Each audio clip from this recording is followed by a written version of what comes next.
In 1981, 17-year-old Kurt Sova went to a party with people he barely knew. He was drinking a lot of alcohol, and at one point he got so sick that his friend took him outside to get some air. Kurt was leaning on a fence, barely steady. His friend runs inside for 2 minutes to grab their jackets, but when he comes back out, Kurt was gone, vanished into thin air. For 5 entire days, his family searches everywhere: alleys, ravines, dumpsters, while the people at the party lie about him even being there. Then suddenly, one of them calls Kurt's family at 3:30 in the morning and says that someone might be in their basement. So the family rushes over. There they find a cot, like someone had just been sleeping there, but it's empty. Hours later, 3 kids find Kurt's body in a ravine just 3 blocks away. He's lying face up and his arms had been stretched out like he was intentionally and very specifically placed there. No shoes and no clear cause of death. But here's the most disturbing part. His body hadn't been there the day before, meaning someone put him there, and very recently. Witnesses later report seeing 2 men dragging a teenage boy with 1 shoe toward that same ravine. Another person says they saw Kurt alive days after he vanished, getting into a van. And then there's the man who walked into a record store before his body was found, pointed at Kurt's missing poster and said, quote, "Take it down. He'll be found dead in 2 days." End quote. He was right. No one was properly questioned. No real investigation was done. And to this day, no one knows what actually happened in those missing days. This is one of those cases where absolutely nothing makes sense. And one of the biggest reasons it's still unsolved today is because of how badly it was botched. The terrifying thing is this looks like any normal guy putting the bins out. 9th of May 2021, when Agnes Acom left her flat in Cricklewood and then totally disappeared off the face of the earth. She was a beautiful woman, only 20 years of age, and she was the mum to a gorgeous little boy. When her loved ones stopped seeing her posting on social media, they just felt it was really off. She was always posting selfies and things, so it just didn't really feel right that all of a sudden her communication just went dead. They got on the phone to police, who agreed that this was strange, and they put out a missing persons alert. They got to work checking out all of the local CCTV images, and very soon they hit the jackpot. They were like, what's Agnes doing getting in a random car with a random bloke? Then they zoomed in on the car and they were able to run the details, and it came back as belonging to Nekulai Pezan, a Romanian guy in the area. So they tried heading to the address that he was registered at, but when they got to the door, they knocked and a woman answered, and she was pretty confused. She was like, "Yeah, I know him. He doesn't live here. He just uses this address to get his mail sent to." She was also like, "I don't know where he is." Meanwhile, the team continued through all of the CCTV that they had, and they found another chilling clip. There was video of like this nearby dodgy storage container, and they could not believe what they were seeing. Agnes was walking towards this container, casually opening it up and getting inside. And a minute or 2 later, Nikolai was following her. Both went inside, and only he came back out. What the hell happened inside of there? They let the clip play for a little bit longer and were absolutely horrified by what they saw next. He grabbed the lock, turned it, and left. She wasn't getting back out. And you truly never know how these investigations are going to turn out. There's always kind of like twists in the tale. When the police went to that storage container to have a look and see if they could find anything else out, Nikolai turned up. He was like a deer in the headlights, but he agreed to go to the police station with them and be interviewed. And he was like, "Yeah, I knew her. I don't know where she went, but she was like a daughter to me." Which was kind of weird considering he'd locked her in a shipping container. I mean, there's some grotty dads out there, but really? Inside that container, the forensic team found Agnes's blood on a Bible, and her blood was also in this guy's car. They decided enough is enough, and they charged him with her murder. But you really could not make this up, because when they got him to custody, they questioned him and then left him on his own for a little while, and somehow he managed to get access to a razor blade. Do not ask me how, but he managed to totally slash himself up. And they obviously had to race him to hospital. And he looked crazy in that hospital bed. He was wrapped in bandages from head to toe. He was like something from The Mummy Returns. But he was still denying doing anything to Agnes. Then finally, over a month after she had vanished, her remains were found 2 miles from her flat. She had a cord round her neck and died from blunt force trauma. This monster had hit her over the head over 20 times. Nearby, they found an electric jigsaw with her hair tangled in it. It's like something from the Saw films. He went to trial and things got even weirder.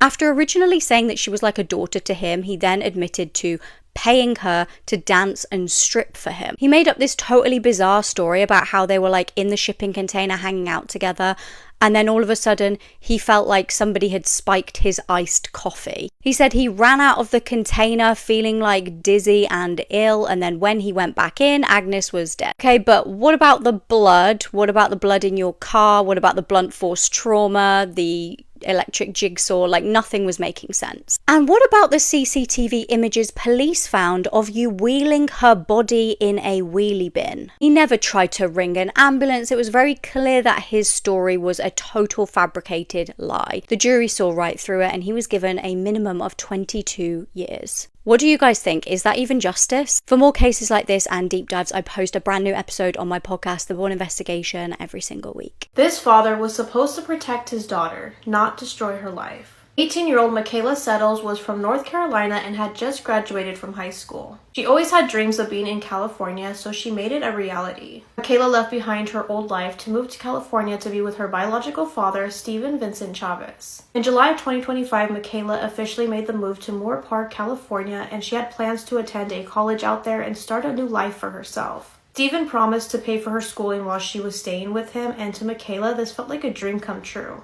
Unfortunately, 2 days after she would make this move, her life would be changed forever. On July 21st of 2025, Michaela called her mom begging her to come get her, and because of how distressed she sounded, her mother didn't even think twice. Her mother, Carolina, immediately went to Michaela's father's house, and when she saw her, she was such in an awful state. Michaela couldn't walk, she couldn't move. Her own uncle had to carry her out of the home, put her in the car, drive to the hospital, and once they got there, he had to carry her into the hospital because that's just how immobile she was. Once they arrived to the hospital, Michaela's hospital gown was covered in blood in the front and the back. When Michaela was at the hospital, she told authorities everything that had happened to her. She stated that Stephen gave her a ton of alcohol and SA'd her for a total of 4 hours. An SA kit was done on Michaela, and it revealed that Stephen's DNA was found inside of her. That same day, Stephen was arrested, and his bail was first set at $500,000, and for some reason, it got reduced down to $250,000. He ended up pleading not guilty, posted bail, and left.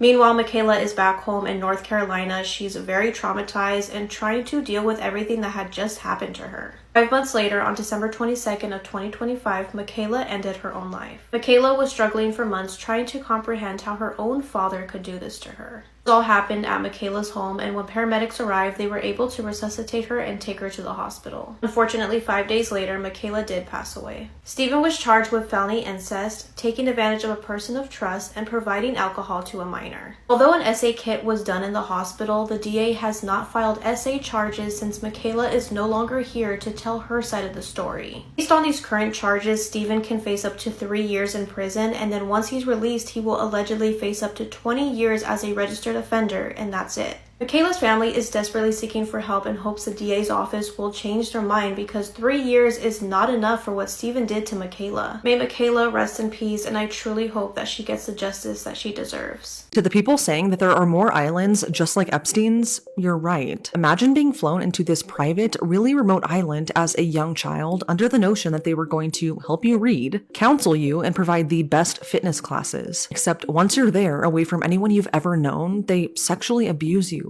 over and over again. And there's no way to escape because you're on a literal island, and then you find that it's not just you. There are hundreds of little kids, specifically little boys, being SA'd and filmed there. Sound familiar? And no, I'm not talking about Epstein's Island, because long before Jeffrey, there was this guy, Francis Sheldon. He owned North Fox Island, a nearly 900-acre secluded island where some of the worst and most disturbing things ever took place. Everyone is now understanding what really happened on Epstein's Island thanks to the horrifying new document drops. But not many people know about the horrors that took place on North Fox Island. And this involves some of the most prominent and wealthy businessmen in Michigan and the surrounding areas. Or the fact that the Oakland County child killer likely has ties to this island. So let's talk about it. Like I said, this is North Fox Island and its owner, Francis Sheldon. Francis and his brother bought the island in 1960 for $20,000. What kind of kickstarted the illegal and deeply disturbing behavior here was the fact that Francis was a big brother. He was a part of the Big Brothers and Big Sisters of America program, which is a nonprofit organization where adult volunteers are matched with children between the ages of 5 and 18. These children often come from troubled backgrounds, so these adults would act as a mentor to them. Francis would fly out these young boys that he would mentor in the program to his island, where he would then do unspeakable things to them. But he would advertise it as a special island retreat. Digging more into Francis so you have a good idea of who he was and how much power he held, he was a former airman in the Air National Guard. He was also a private investor who attended Yale University. So he was incredibly smart and had a lot of powerful connections. But what most of us didn't know that weren't a part of the elites was that Francis was described as an executive of the CP trade in Detroit in the 1960s and 70s. Like, he was one of the biggest producers and distributors of CP in the area, which is disgusting. Like I said, he had some very powerful connections, and one of those connections was this man right here, Gerald Richards. I know you're probably saying, Courtney, just get to the part about the island, but it is important that you know the people involved because of what their occupations and hobbies were. So Gerald was a PE teacher at St. Joseph's Catholic School in Port Huron, Michigan. Long before he ever met Francis, he was a child predator. He once got in trouble and was charged with child molestation for groping his young male students. He was caught holding their private areas, but he said it was to measure them for a jockstrap. And this is concerning for a lot of reasons, but also because he was able to hide who he was really well. When all of this was going on, he was married and had a young child himself. He described himself as a master magician and would perform free of charge at schools and churches. And he came from a well-respected family. His own dad was a police officer, so he was virtually untouchable. Gerald eventually got into and made contacts within the CP industry while working for an adult bookstore. During his time there, he learned how, in his words, profitable it was. So he left and he created his own mail-order CP business. He would recruit hundreds of young boys with troubled backgrounds and would film, produce, and sell the abuse they suffered. He had over 600 customers, which included well-known and prominent businessmen, and they all said they preferred the youngest boys that Gerald could offer. Fast forward to 1974, and this is when Gerald and Francis officially meet. They would begin traveling together and finding young boys in various ways, usually through creepy motel owners. Francis introduced Gerald to North Fox Island, and then 1 year later, in 1975, they created this fake organization called Brother Paul's Children's Mission, and together they advertised it as a charity that provided services to young children with reading problems. They said they would teach them how to read, counsel them emotionally, and provide classes in physical fitness. On the outside looking in, it seemed like this great opportunity / self-improvement group specifically for troubled boys. It was tax exempt, and all parents had to do was pay an $85 fee for their child's 6-day stay on North Fox Island. Hundreds of young boys would then be flown out by Francis's private plane to the island, and once there, away from anyone they've ever known, and now with no way to escape, then they would be filmed performing sex acts on camera, on themselves, on other adults, and they were even forced to do disturbing things to the other boys, all while being filmed. And just when you think it couldn't get any more disturbing, it does. So Francis and Gerald had a CP publication, which,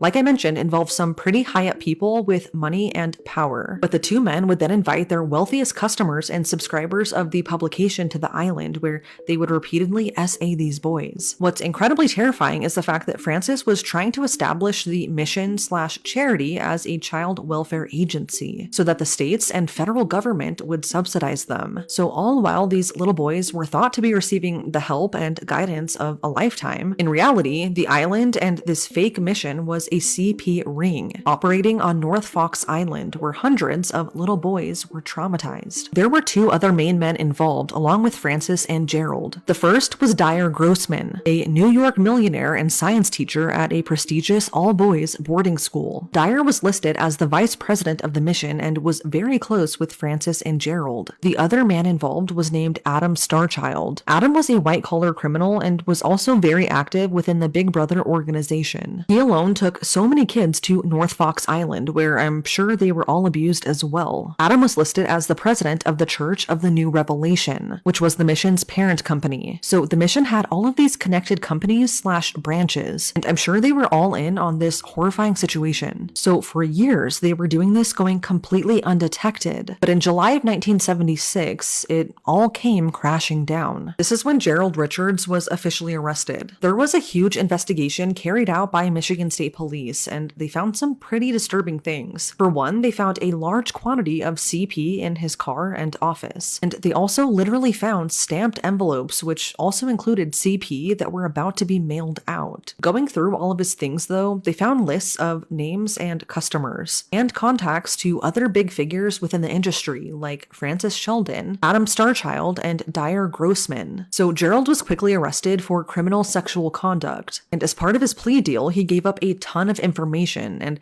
specifically mentioned Francis and Dyer by name. He spilled everything, what was really happening on North Fox Island and all the nasty things they did together. 3 days later, authorities raided Francis's home. But since days had passed, he was nowhere to be found, and all of his drawers and cabinets had been emptied. For some reason, even though they had more than enough evidence, it took months for police to get an arrest warrant for Francis. But by that point, he had already fled the country. No one knew it at the time, but he had fled to the Netherlands. I guess at the time this happened, the Netherlands and the US didn't share an extradition treaty. Dyer was next in line to be arrested, but unfortunately, he was tipped off about Gerald's arrest, and he too fled. It's assumed he fled to California, and both he and Francis were declared fugitives. The FBI were brought in to help locate them, but as of today, Dyer has never been found. He seemingly disappeared into thin air. Francis ended up mysteriously dying in Amsterdam in 1996. And it's crazy, but he actually kept in touch with Adam Starchild, who would often secretly give him money to live. Adam eventually died in 2006, and he was never formally charged because there was never enough evidence to prove his connection. So 3 out of the 4 men involved were either never found or never charged. But that just leaves one person.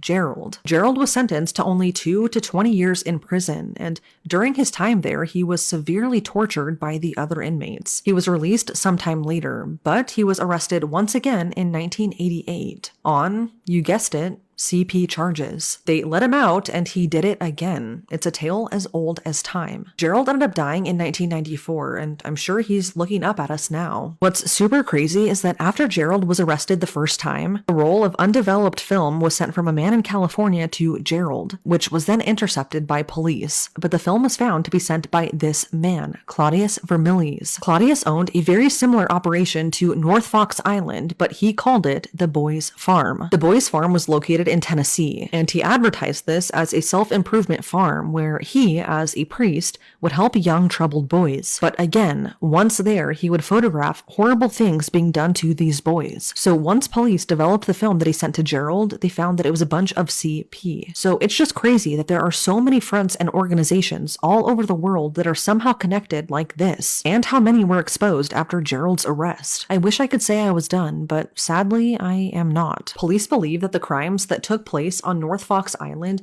have ties to the Oakland County child killer case. The Oakland County child killer is the name given to the perpetrator responsible for the serial killings of at least 4 children in Oakland County, Michigan, between 1976 and 1977. So these young kids, all from the same county, were killed by either strangulation or, in one case, shooting them in the face. The person who did this has never been identified, but what continues to haunt the police and pretty much everyone who knows about this case is what the killer did to these kids before they died. The killer would keep these kids alive for anywhere between 3 days and 3 weeks, bathing them, feeding them, and washing their clothes before he killed them. So this was right around the same time that the horrible things were taking place on North Fox Island. And one of the only suspects in the child killer case is Christopher Bush. And can you guess where he liked to go? Yep.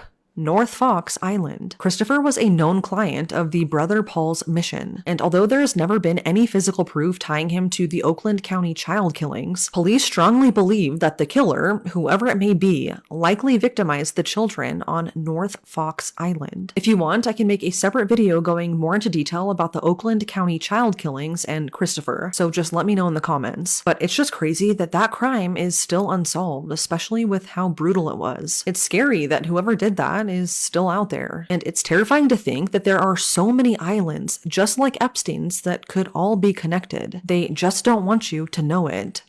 He killed his girlfriend in one of the most brutal, sickest ways possible because she said her ex's name while they were being intimate. I just want to warn everyone now just how disturbing this case is. This case is definitely not for anyone with a weak stomach, and this is definitely not the video that you're going to want to eat during while watching. Fidel Lopez was born in Cuba during a very dark period for Cuba. When he was 16 years old, him and his parents moved to the United States, more specifically, Florida. Yes, this is a case out of Florida. As a teenager, Fidel began showing some very troubling attributes like a quick temper and serious jealousy issues. When he got his first girlfriend, he was very controlling and possessive. He acted like he owned his girlfriend, and he would control every single thing about her, like what she wore and who she was allowed to talk to. He was extremely jealous and would start physical fights with guys that so much just looked at his girlfriend. Fidel was also very abusive in the bedroom. He had a very dark interest and obsession with putting like random household objects inside of his girlfriend's private area during intimacy. After that relationship ended, Fidel dropped out of high school. He ended up getting a job as a mechanic, and by the time he was only 22 years old, he had a new girlfriend, and he had 2 children and was living with his 2 children and his children's mother. And then in 2014, Fidel met a woman named Maria Nemeth. Maria grew up in Peru and moved to Florida in the United States when she was a teenager, but she unfortunately had to leave her parents and the rest of her family behind. Leaving their home countries and moving to the United States as teenagers would be something that Maria and Fidel could relate to each other on and bond over. Or you would think. Maria is obviously very beautiful, but she was so much more than that. She was so full of life and was literally the sweetest person that you could ever meet. At 23 years old, Maria married a man named Norbert. It was a really happy marriage, but after 7 years together, they just started to grow apart and they divorced. And then in 2014, right after her divorce, Maria, who's now 30 years old, meets Fidel outside of a nightclub. The two really hit it off and start dating, even though Fidel has 2 children at home and is living with the mother of his 2 children, and his second child was literally just born. I'm guessing that relationship quickly ended because after 1 year together, Maria and Fidel moved into their very first apartment together in September of 2015, and it really did seem like it could have been happily ever after. But it wasn't. Because after only 1 week after moving into this apartment, Fidel would murder his girlfriend Maria in one of the most disturbing and sickest ways I have ever heard. September 19th, 2015 started out like any other normal day. It was a Saturday, so they had the day off after Fidel got off of his mechanic job. Fidel and Maria went over to his mother's house to hang out for a little bit, and then afterwards the couple went out for dinner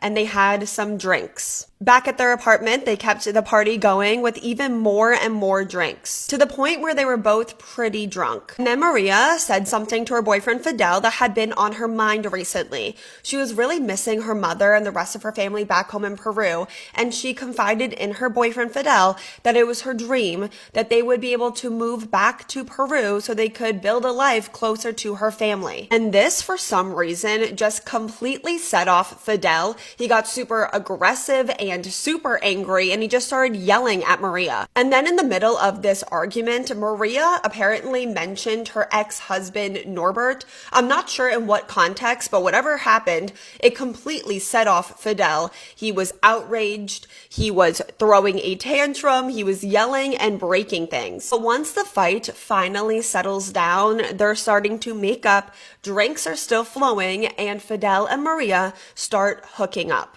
But then in the middle of them being intimate together, according to Fidel, Maria calls out her ex-husband Norbert's name, like in pleasure, like she moans out her ex-husband's name. And this sets Fidel off into a full-on rage, and he said that it was the angriest he had ever been in his entire life. We remember what a quick temper he had and how controlling and jealous he was. He's yelling at Maria, he's punching holes in the walls, he rips their closet door just straight off the wall, control. He breaks glass all over the place, and multiple neighbors heard all of this, but sadly, none of them would call the police or do anything. And then Fidel starts to take his rage out on his girlfriend, Maria. He beat her all over with his bare hands and also heavy objects to the point where her entire body was covered in really deep bruises.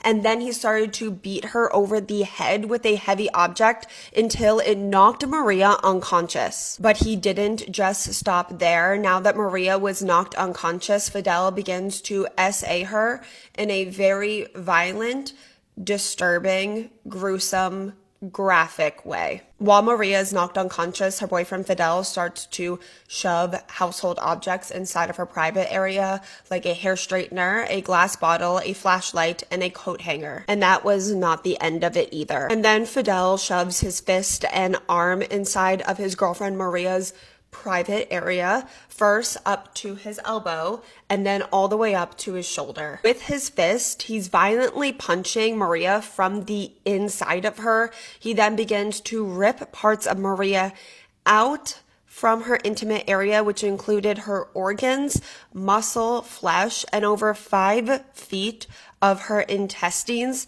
which for reference is how tall Sabrina Carpenter is. And once Maria is nearly completely disemboweled, Fidel claims that he came to his senses, realized what he just did, and starts to freak out. Fidel desperately tries to wake up Maria, hoping that she's still alive somehow, but she remained unconscious and unresponsive.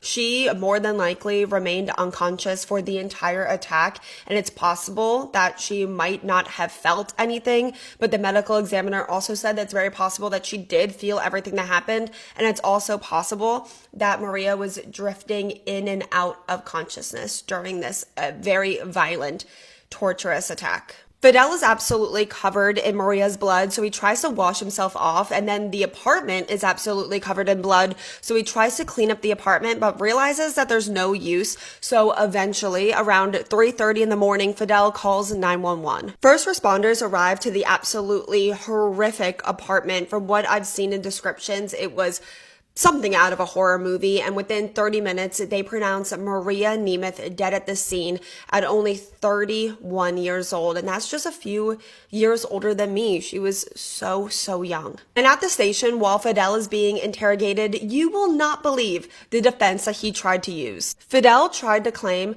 that this was just an instance of like rough hooking up gone wrong, and everything that happened was consensual, and not only that, Maria asked him to do all of that to her. But these officers listening to him, they know what this apartment looked like. This murder didn't even seem real. It looked like something out of a horror movie, like the sickest, most goriest horror movie of all time. Something that a monster would do. Something like Art the Clown from the Terrifier movies would do to his victims. Not something that a boyfriend would do to his girlfriend after 1 week of moving in together. So the officers tell him to just cut it out, tell us the truth. They show him photos of the scene being like, you did this. You did this. This was not consensual. And then finally, Fidel starts to admit everything. Fidel was charged with first-degree murder and SA battery, and he was facing the death penalty if convicted. So to avoid the death penalty, Fidel took a plea deal, and he pled guilty, and he was sentenced to life in prison without the possibility of parole. Honestly, in this case, I do think they had plenty of evidence not to offer him a plea deal, but I do understand not wanting Maria's family to have to go through that trial because they would have to see and hear and relive everything that this monster did to their little girl. If you made it to the end of this video, thank you so much for listening to Maria Nemeth's story. Let me know all your thoughts and opinions in the comments. I'm sure I know where they're going to be, but while you're in the comments, please remember to be respectful. This is Maria Nemeth's story, and it's very possible that someone that knew and loved Maria could be in the comments seeing your comment. You actually have no idea who could ever be reading your comment, so please just always remember to be respectful. And while you're in the comments, please let me know what case you want to see me cover next. Thank you to everyone that suggested that we cover this case. You know who you are, and I will see you guys all next time in my next video. Please be a good person to your fellow person. So this military dad kidnaps his 3 daughters, and what he does next is genuinely genuinely so hard to wrap your head around. Now, the man's name is Travis Decker. He's around 32 years old, living in Washington State. And at first glance, this guy looked like the kind of person that people would stop and say thank you for your service to. Because Travis had served in the US military, and not just served, he fought in the front lines in Afghanistan. And when he came back home, he had what seemed like a pretty good life. He was married to a woman named Whitney, and they had been together for like 10 years, and together they had 3 daughters named Paitlin, Evelyn, and Olivia. But here's where our story takes a really dark turn. By March 2025, Travis's life looked completely different. Like, this man was homeless. He was living out of his truck, and he had just lost custody of his 3 daughters. So you might be wondering, what the hell happened? How did this veteran with a family end up homeless and divorced? Well, the short answer, the military broke him. Because while Travis was overseas, he saw things, he did things, traumatic, horrible things that you can't just come home from and forget about. War changes people, and it changed Travis in a way that nobody, not even Travis himself, fully understood at first. He wasn't the same man who left for Afghanistan, not even close. He'd wake up in the middle of the night screaming from nightmares that were so vivid he thought he was still in combat. Sometimes the episodes were so bad he would wet the bed, and he was constantly on high alert, always scanning for threats, always looking over his shoulder, living like he was still in a war zone even though he was safe at home. And here's the really scary part, you never really knew which Travis you were going to get on any given day. Would it be calm, loving Travis, the guy who played with his daughters and made them laugh? Or would it be angry, explosive Travis, the one who would snap over nothing and become completely unpredictable? That kind of instability, it destroys families. And after 10 years of marriage, that's exactly what it did to Travis and Whitney. They ended up getting a divorce, but this is where things get even more complicated, especially for Whitney. Because as Travis's mental health got even worse, she's thinking, I need to protect my daughters. And I want to be crystal clear here. She was not thinking that Travis wanted to hurt the girls. That's not what this is about. It was his erratic, unpredictable behavior that made him too dangerous to be around them unsupervised. Because by this point in time, Travis is literally homeless. Like, he has no stable job, no permanent address. He's sleeping in his pickup truck in random parking lots around Washington. So Whitney does what any concerned mother would do. She goes to a family court to apply for full custody of the kids. But here's where the story gets so infuriating. The family court system looked at their entire situation. Homeless veteran, severe untreated PTSD, living in his truck, unpredictable episodes,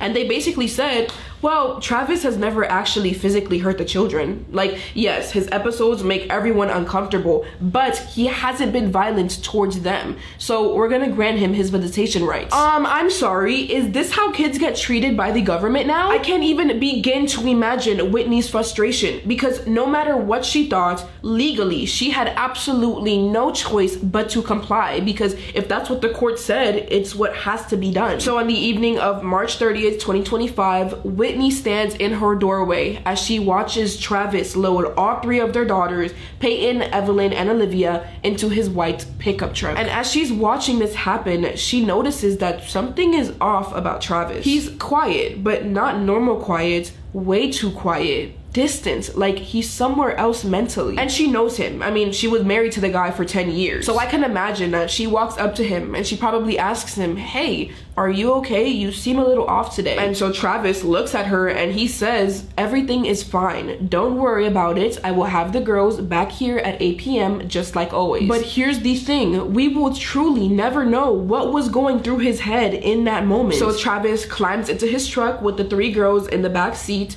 He drives away and Whitney goes inside of her house and just waits. But when 8 p.m. rolled around that night, Whitney is just standing at her doorstep, probably checking her watch, looking down the street, but still, there was no sign of Travis's truck or the girls. Now, at first, Whitney is not in a full panic mode yet. Because look, there are 100 reasonable explanations as to why someone might be a little late. There's traffic, car trouble, maybe they stopped for ice cream or something. So she grabs her phone and calls Travis, but the call goes straight to voicemail. And she's thinking, okay, that's weird. Why is he not picking up? So she tries again, voicemail. She tries for a 3rd time, voicemail, 4th time, time, the same thing. Now Whitney's really starting to stress out, but she's trying to give him the benefit of the doubt. Maybe his phone died, maybe he's driving and he can't answer the phone safely. So she decides just to wait a little bit longer. But then another hour passes and now it's 9:45 p.m., almost 2 hours past the return time. And that's when Whitney gets this feeling that something is seriously wrong with her girls. So she anxiously grabs her phone one more time, but this time she doesn't call Travis, she dials 911. And when the dispatcher answers, she frantically explains everything about how Travis was supposed to bring the girls back by 8 p.m. and now he's completely unreachable, how he's been dealing with severe PTSD and erratic behavior. She tells them everything. And I'll actually give the police credit here. They don't do the whole bureaucratic nonsense of like,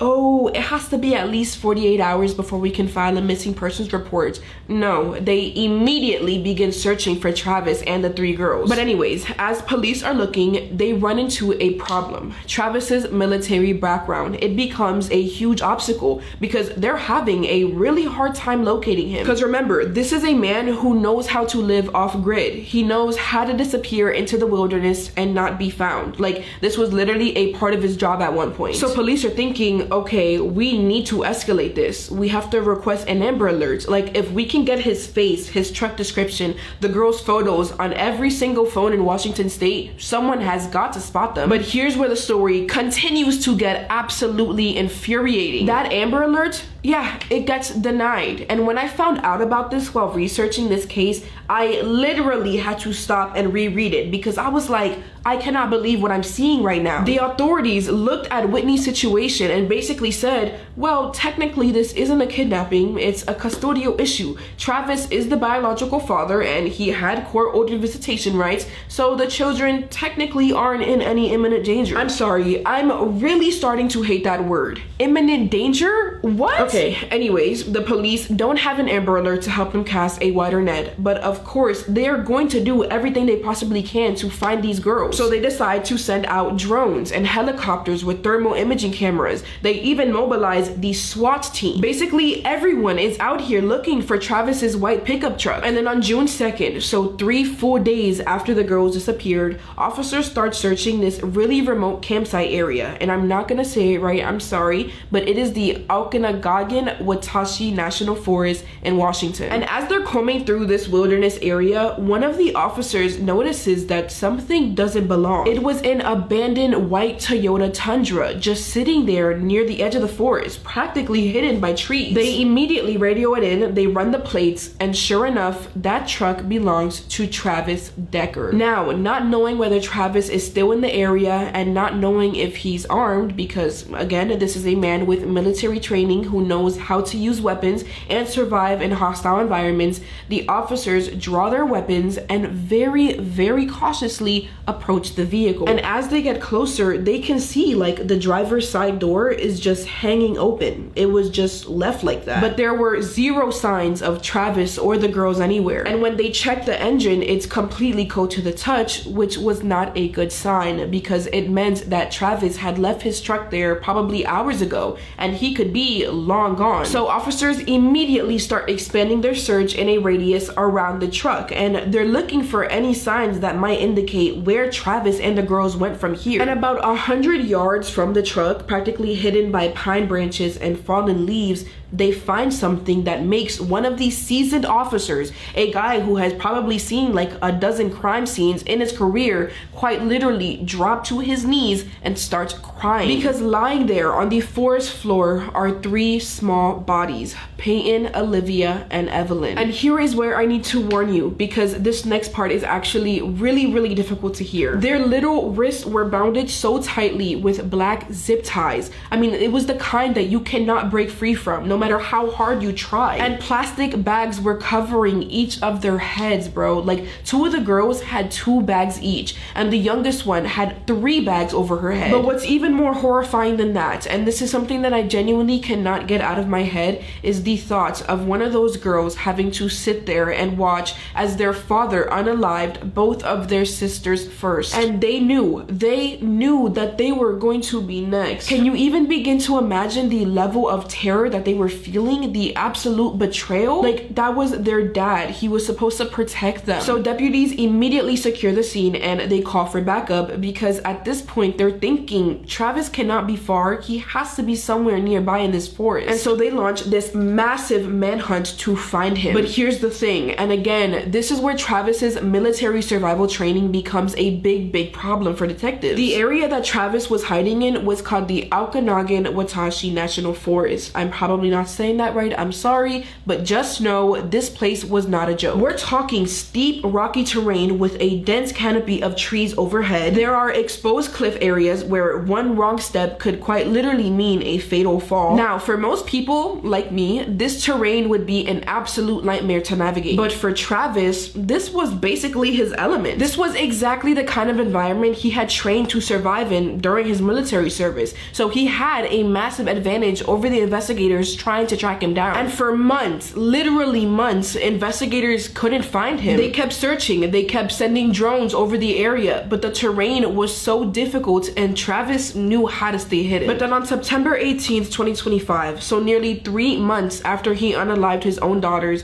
one of the search drones spotted something unusual on the forest floor. It was like a really bright green object that didn't match the natural color of the forest. And when it got closer, they could see that the green object was actually a green t-shirt that Travis was wearing when he disappeared with the girls. So investigators immediately hop into a helicopter and they fly out to that location to check it out in person. And when they get there, they find what I guess you could call good news and bad news, depending on how you look at it. They found Travis, but it wasn't Travis the person, it was Travis the pile of bones. He was dead, and from the looks of it, he had been for a while. Now, we don't know exactly how Travis died, but my guess would be that maybe he was trying to evade the investigators and live off grid in that brutal wilderness, and maybe he slipped on some rocks or he lost his footing on one of those cliffs and he fell. So on one hand, yes, we did find him. He's not a threat to anyone anymore. But on the other hand, we'll never get answers. We'll never know definitively why he did what he did. But in the end, I truly cannot even begin to imagine what Whitney is going through. Like,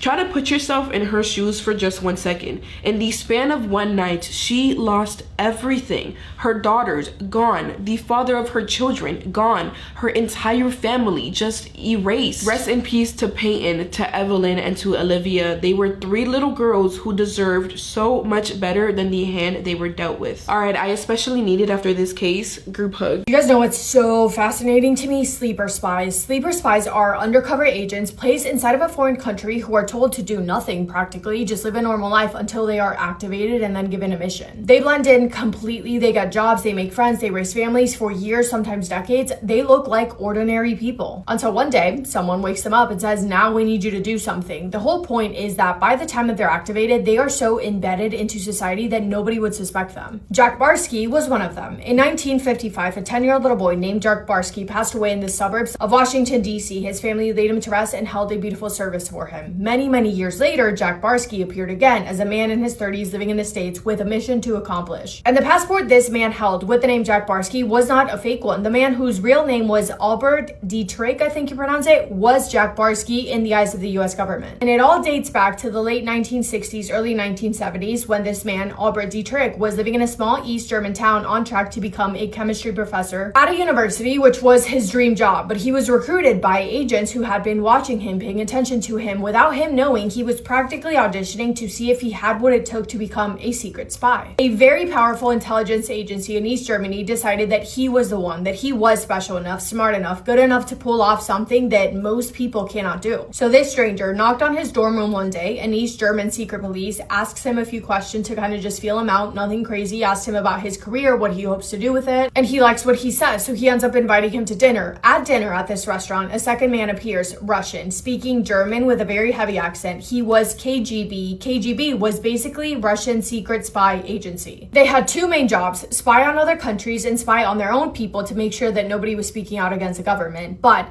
when they were recruiting him, they didn't call him a spy. They liked to say that he was a scout. a scout for peace. So sitting across from him, the KGB officer made him an offer. Go to America, live there, not for a short mission, but for years, become someone else entirely in the US and then work against it from the inside, because to them, the US was the enemy. And he accepted, quote, I was sent to the United States to establish myself as a citizen and then make contact to the extent possible at the highest levels possible of decision makers, particularly political decision makers. His training began in early 1973. Albert told his family that he was leaving university and moving to Berlin to go to work. In reality, he was beginning his KGB training. As part of his training, he was put in situations designed to see if he could lie under pressure, hold a secret, and stay calm when everything was on the line. He passed every single test. And then the real training began. He was taught Morse code, cryptography, important to learn so that he could receive coded messages through shortwave radio. He was trained in surveillance detection, invisible ink, taught how to hide and retrieve packages from concealed location, how to detect when he was being followed. Like some days he would just be out walking around and they would put a surveillance team on him of about 8 people that would follow him around. Some days they would, some days they wouldn't, but it was up to him to learn when he was being followed. But arguably the most important skill that he had to learn was English, how to speak it, how to understand it, read it, how to have no accent. He was learning about 100 new English words every single day. He learned not only how to sound American, but how to act like it. They even sent him to Canada for 3 months just to practice being American. He would eat ham and cheese at diners. He would watch The Price is Right. He absorbed the culture like a professional actor. Then they gave him his identity, Jack Barsky. Jack Barsky was chosen when an embassy official had been walking through a cemetery and spotted a headstone. Jack Philip Barsky passed away in 1955, age 10. They got his birth certificate and they built up this fake story around his name, down to the schools that he attended, any past addresses that he lived at, a fake family. His mother was a German-born mother, just in case he had to explain any remaining traces of any accent left in his voice. And when he was ready, they gave him yet another fake identity. He was a Canadian named William Dyson, and he headed off to the airport. He was 29 years old at this point, I believe, in 1978. He bought a ticket to Mexico City, then Toronto, then Chicago, and he describes the moment that he landed at the Chicago airport as the most intense 60 minutes of his life. He had a high-end shortwave radio and thousands of dollars in cash. Walking through customs, he felt, in his own words, like he had a neon sign around his neck that said, "Watch out for this guy." But nobody stopped him, nobody questioned him. He told the passport officer that he was a Canadian tourist stopping over for a couple days just to sightsee. They stamped him through and sent him on his way. 2 days later, alone in a Chicago hotel room, he burned the Canadian passport, he burned his return ticket home, and just like that, William Dyson was now gone, like he never existed. And he was now Jack Barsky with a legitimate birth certificate, and he ended up moving to New York. And what he was tasked with to do in the States was, in simple terms, get close to power. The KGB's main goal was for Jack Barsky to work his way into the inner circles of American political decision makers. His number one target was a national security advisor, a specific man that he was assigned to get close to. The Soviets wanted eyes and ears inside the highest of levels of US foreign policy. But the plan failed, the mission failed, because they didn't really give him good instructions on what he was supposed to do, how exactly he was supposed to apply for a passport, how he was supposed to get into these inner circles of these people, all while trying to create a footprint in America so that he wouldn't look suspicious. The first thing that Jack Barsky needed to do was get a paper trail, but because he had not been fully prepared for the very specific challenges of establishing an American identity from scratch, the first 18 months or so were so difficult for him. He started off small. He joined the American Museum of Natural History, got a membership card that gave him a legitimate piece of paper with the name Jack Barsky on it. Then he got a public library card and then a driver's license. The social security card was the hardest, but he eventually discovered that farm workers historically had not been required to present a social security card when they were hired. He used that loophole to get his first job and then work backward to obtain a number through the system. He got a job as a bicycle messenger in Manhattan, and that in itself honestly was a strategy, because he was riding around all day learning the streets of New York, and he was also interacting with people who didn't ask him any questions, so he was able to listen and learn and become familiar with life as an American, but still managed to avoid answering specific questions. Then he eventually landed on the lie that he had had a tough start in life in New Jersey and had dropped out of high school. He said that he then worked on a remote farm for years before deciding to, quote, give life another chance by moving to the big city. So his story was that he had no social security number because up until that point in his life, he hadn't needed it because he worked as a farmer. So he now really had an identity. He had a job. He even enrolled in college, but at nighttime when he was alone in his apartment, he was doing his actual job. And part of his actual job included identifying possible KGB spies that they could recruit, likely college students, and he would get their information and then send that back to Moscow. So every Thursday night, night, Jack Barsky would spend hours in his apartment decoding shortwave radio transmissions from Moscow Center. The messages would come in bursts of encrypted numbers. He decoded them using one-time pads, sheets of code that once used were destroyed. He would then communicate back to them using shortwave radio and secret letters, sending information not only about potential recruit members, but also reporting on American public sentiment about current events and Soviet foreign policy, letting them know if there were any signs that Americans were preparing for war. He also was constantly on the lookout for any signals from KGB. For example, sometimes the KGB left painted signals in the subway station, meaning we need you, be at X, Y, and Z location in 2 hours. Or there was also a very big sign that he had to be on the lookout for, which was a dab of red paint on a metal beam. If he ever saw that, he knew that that was the sign for danger. But somewhere in the middle of this, something went horribly wrong, or right, depending on how you look at it, because Jack Barsky fell for America. It started very slowly, the way most big changes do. He had arrived in the United States expecting to find the country that they had described to him, which was a brutal, evil society. But what he found instead was something that confused him and disoriented him, a place of genuine warmth and people who were just human beings, just like him. And then Jack Barsky fell in love. He met a woman, they got married, and she fell pregnant. Their daughter, Chelsea, was born in 1987, and as soon as he looked into her eyes, he knew that this life of being a secret spy was no longer for him. But there was a small problem, because what Jack Barsky did not tell his wife, what he didn't tell anyone, was that he already had a family. Back in East Germany, under his real name, he had a wife and a son that had been born in 1981. So he quite literally was living 3 separate lives, but he was so used to it that it wasn't hard for him, because in his head, these 3 separate identities that he had, that he was living under, did not know each other because they couldn't. But at that time in his life, with Chelsea in his arms in his New York apartment, he understood with absolute clarity which life he was intending to keep. He hadn't planned to become a father. The KGB definitely had not planned for him to become a father, but Chelsea changed everything for him. In early December of 1988, Jack Barsky saw the red paint on the subway platform. It was a pre-arranged emergency signal, one that he had been trained to recognize and respond to. The message was not a confusing one. It meant that the KGB believed that his cover had been compromised. He needed to run now. His instructions were that if he ever saw that signal, he needed to go because he was in danger. He had to make his way to this one location. In this case, it was a park, and he had to collect an emergency packet of documents, everything that he would need in order to flee under another fake identity and make his way to Canada, where a Russian embassy contact would receive him and facilitate his return to the Soviet Union. He would leave behind his apartment, his job, his wife, his daughter. So he went to that location, but according to him, the package wasn't there. And what he needed to do, what he was trained to do, was inform them to resend whatever they needed to resend, but he didn't. In that moment, he chose his family and he went home instead. That again was a problem because the KGB did not accept silence. A second message came through his shortwave radio: come home immediately. He ignored it. And then one day, a man appeared in person, a KGB handler sent specifically to deliver the message face to face. He was on a subway. A man came up to him and stood right next to him, whispered in his ear,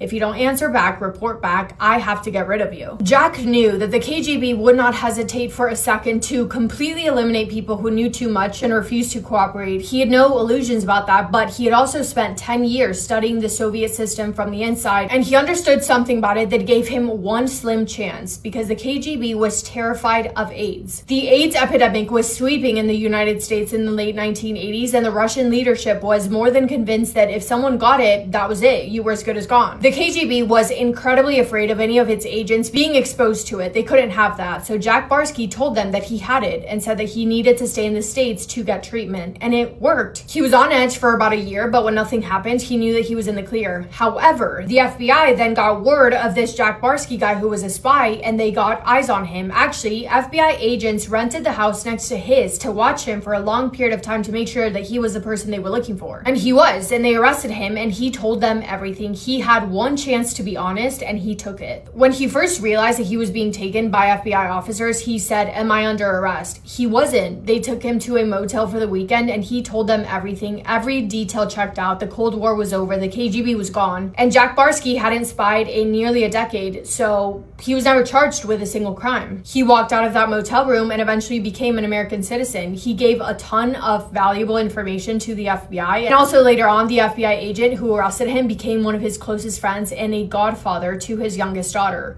And that was that. Yeah, I don't know if this video is gonna seem like kind of random in comparison to the kind of videos that I usually do. I just think that anything in relation to secret spies, sleeper agents is so fascinating to me. Like, I could research this for days and never get bored. And I want to know if you guys have any specific stories involving sleeper agents or secret spies or anything of sorts that relate to true crime that you guys want me to make a video on, because again, I think this is so incredibly fascinating. Anyway, that's all for me today. Thank you guys for sticking around if you made it to the end. Hope you guys are having the best day. If not, go do something to make it the best day, make somebody happy, and I will see you in my next video. Massive kiss on the forehead to every single one of you.